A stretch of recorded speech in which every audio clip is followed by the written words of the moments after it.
All right, so I'm gonna do a little voiceover for Apollo's yielding the hindquarters. So I just went through the groundwork and kind of showed you guys where he's at.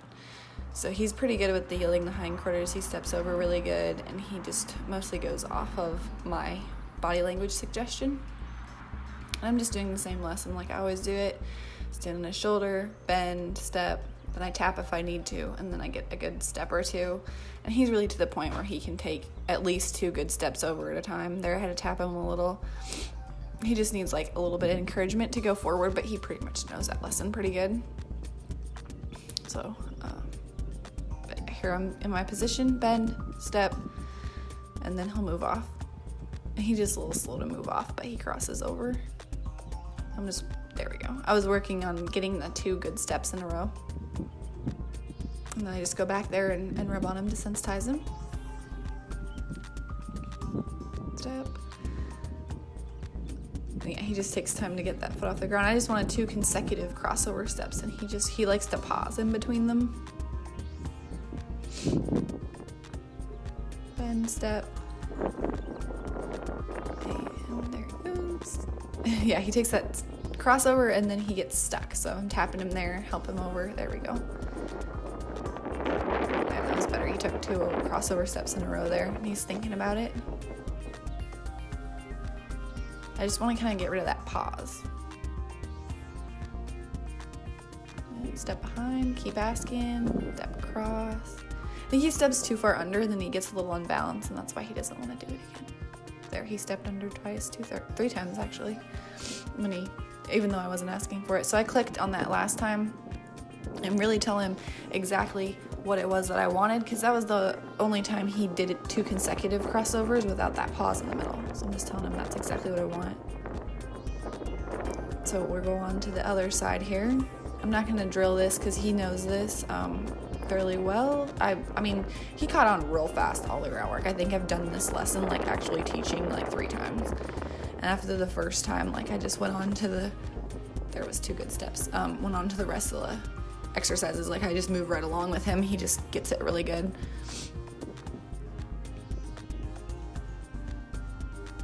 Bend, step, looking at his hindquarters. And he takes that moment to get going. And he does the same thing on this side where he takes a big step and then kind of gets unbalanced. So I'm just keep asking until he takes that crossover step.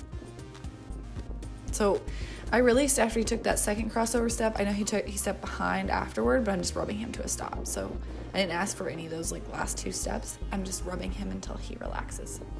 And that's the beginning of the like lunging. So in the beginning of the riding, the beginning of everything really, you're asking to go forward. How do they respond to your go forward cue? Okay, you see how well they move forward, and then you see how easy it is to get them to stop.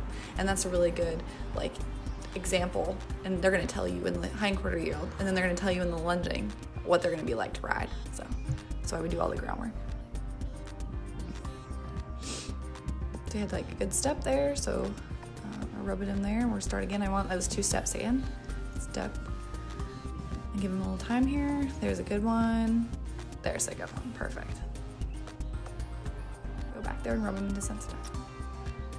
And I clucked him on that one. You can't really hear the sound on this because it was kind of windy, but his ears will go up when I clicked. But I'm just doing it as soon as he moves that hind leg underneath him. So move on to yielding the shoulders. He really struggled with this in the beginning, and you can see that in the when I first taught him what the click means. And I think after that, he's really been perfect. Like there's a good crossover step, then I clicked when he put his right front over his left front. So after that, I think I had to remind him, like he would get just stiff and not want to move his shoulders over. I think I've had him ride one other time since that lesson, and it's been a few months. So like there, I kind of shook my lead rope at him and been like, hey, don't go forward. But he figures it out. He's very like non-resistant. And I gave him positive reinforcement when he was really soft and light and kind of stepping over. You don't have to do that every time, but that was just to be like, oh, hey, this is perfect. And then really he's moved on to just doing it, just like I'm waiting for that crossover step. And it was a side step, but he's doing it really good on his own, and he just does it whenever I ask. So now moving on to the second leading lesson, I'm going to take his lead line off. So you can do it in hand, like on a lunge line, or you can do it at liberty. I prefer a Liberty in the round pen because it's the beginning lesson of Liberty. So once you've yielded the shoulders, the horse kind of knows what the whip cues mean. So I'm also using that draw. So I'm drawing back and I'm using my whip cues like I yield the shoulders to kind of draw him and push him over like that.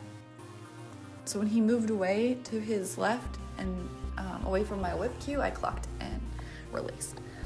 So this is the beginning of Liberty groundwork and bridleless riding, because he's following, he's drawing into me, and then he's like coming over and coming off of that whip pressure. So that's gonna help him lunging, that's gonna help him when I ride, and then all the Liberty stuff's all based on whip cues. So just really good foundation exercise. But I'm gonna just start backing up to draw him in, and then I just make a short little turn.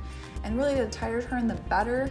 The more sweeping turn, they can kind of, you know, get distracted and kind of go off. Like the more of the turns, the better the draw there is. But so he did that really well both ways, and I just rewarded him for moving off the whips to the left and the right. And then the second part of the second leading lesson is just leading at the shoulder at Liberty. And I just want to do both turns, one to my right, one to my left here.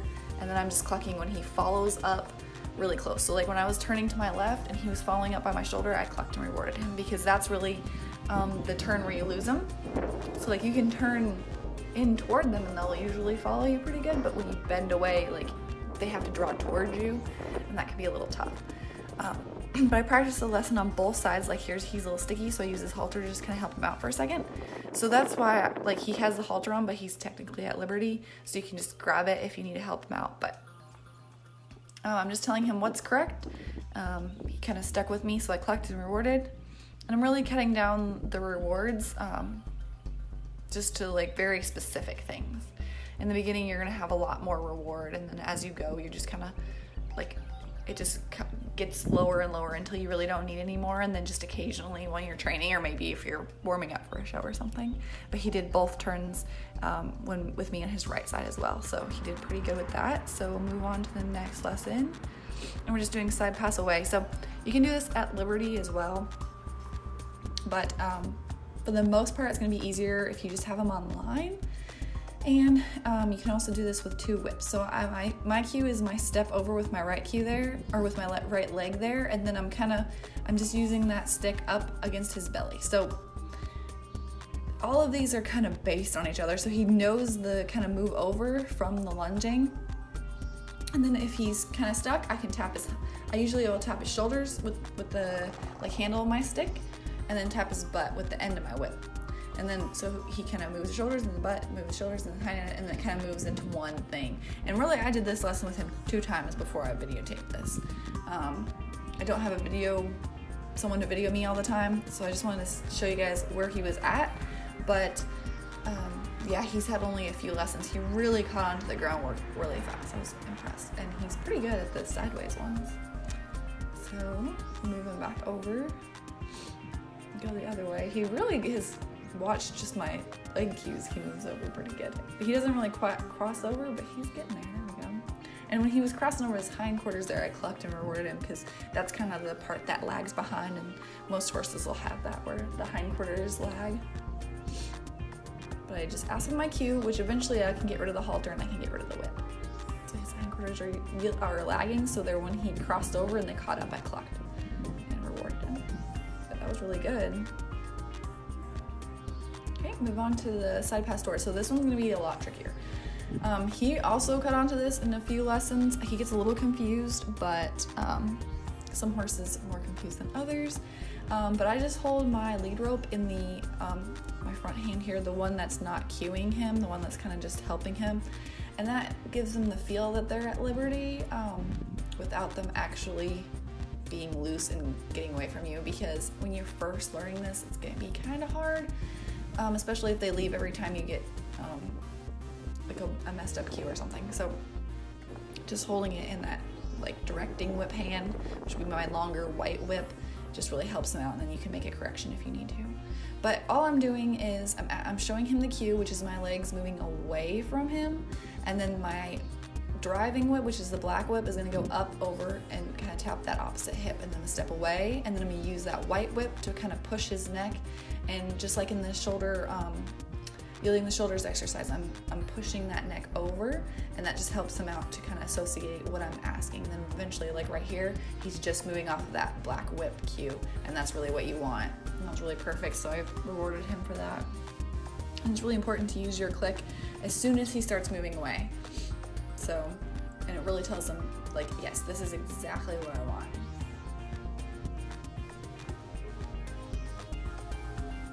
Do it from the other side here. So the same thing, other direction. So I'm gonna block him, he's going forward. There we go, and I cluck, and I'll reward him. So he wanted to step forward for a second, but then he was like, oh, I understand. Because sometimes they have a little hard time switching from one side to the other. So you might have to go back and just kind of, like if I'm asking him here to step to his right, I might have to just kind of step more toward, like position myself more toward his head, to the center of his head, and then push more with my white whip and push his body to the side. Because right now I'm kind of using it just up on his neck, but I can, if I step further over and I'm kind of positioned in the center of him, I can tap him more on the belly. And that's kind of where you start off more, but I've kind of moved over to his right a bit. But yeah, I can lift that right arm and kind of tap him over. So he's confused, so I keep holding, keep asking. He's thinking he wants to go the other way. That's fine. I'm just saying, can't go forward, can't go that way. See how I'm stepping over to his right, or to my right, and then there we go. And then I get more in front of him, and then I tap him over, and then he's like, oh, okay, I get it. So he got a little confused, but then he figured it out. So this is why we do all the lessons in order. So he knows the back lesson, so he's probably not gonna run me over, and I can get in front of him and tap him over, and he knows what I want. So that time he did it really good. I just asked, and he moved over, so I'm gonna collect reward and end on that one, because that one was really good. And the last lesson I'm doing with him today is the leading lesson 3. So this is all, I can do this at Liberty usually, but this is really getting him ready to ride and to move off my leg cues. So the whip is gonna be my leg cue, and he has a tendency to be really behind your leg, and then he'll want to like kick out at the leg, just like regular lazy horses. So this really tells him to respect that cue. So I'm just gonna I'll give him my cue. So say walk, I'll cluck to him, and then I'm gonna tap him.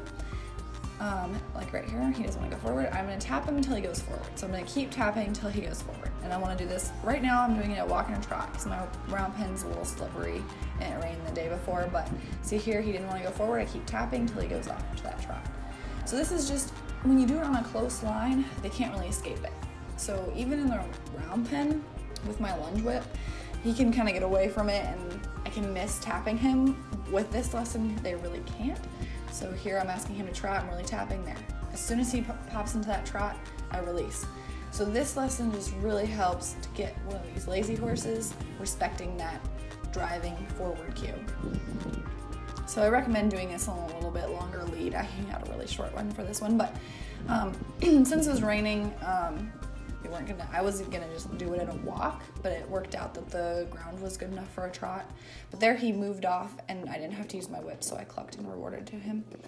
So after I've done this lesson, this was a couple weeks ago, now that I'm filling the voiceover, he's so much more forward from my whip cues, and he hasn't been kicking out, so it's been really good. I do this at the canter too, I just hadn't filmed it yet, but you do it on a little bit longer, like you can do a long lead line or a lunge line, and it just gets them moving forward off that whip cue. And then the key here is just keep tapping until they go forward and immediately release. So then they know that you're gonna be fair, because if you're nagging and you're tapping and you're tapping and tapping, and then they go forward and you can keep tapping, then they feel trapped and then they get angry. So like that's someone who rides with their leg on all the time. A pushy or a lazy horse is gonna kick out of that leg, because there's no release for them at all. So this just really clarifies what I want from him. And you can do it on a short line, so he's not pulling away, he can't really escape the whip cue, which they can do on a longer lunge line in a round pen. But the cantering's going to be a bit more tricky, but we'll film that, and it'll just give him a good foundation to start riding.